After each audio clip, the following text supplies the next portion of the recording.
নমস্কার। মুর্শিদাবাদ পুলিশ জেলার পক্ষ থেকে আমি আইসি সাইবার ক্রাইম পুলিশ স্টেশন আপনাদের অবগতির জন্য আরও একবার জানাচ্ছি যে মুর্শিদাবাদ পুলিশ জেলা সোশ্যাল মিডিয়ার পলিউশন রোধ করার জন্য প্রতিশ্রুতিবদ্ধ।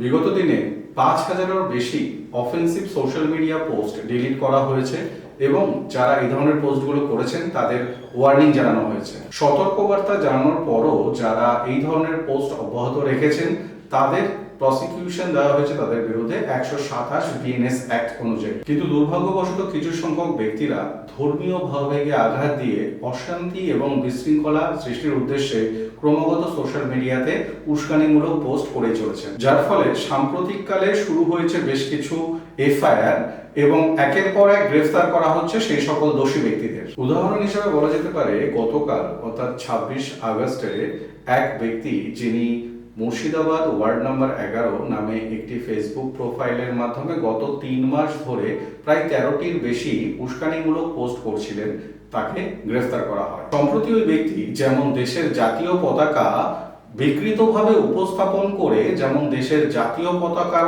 অপমান এবং অবমাননা করেন, ঠিক তেমনি ওই পতাকার মধ্যে একটি বিশেষ ভাষার ব্যবহার করে পৃথক ধর্মের মানুষের মধ্যে সাম্প্রদায়িকভাবে অশান্তি এবং বিশৃঙ্খলা সৃষ্টির চেষ্টা করেন। তাই পুনরায় জেলা পুলিশের পক্ষ থেকে সচেতন বার্তা হিসাবে আপনাদের জানানো হচ্ছে যে 67 আইটি অ্যাক্ট অনুযায়ী যারা এই ধরনের কেসে গ্রেফতার হচ্ছেন তাদের 3 বছর পর্যন্ত জেল এবং 10 লক্ষ টাকা পর্যন্ত জরিমানা হতে পারে। তাই অনুরোধ, স্টপ পলিউটিং সোশ্যাল মিডিয়া।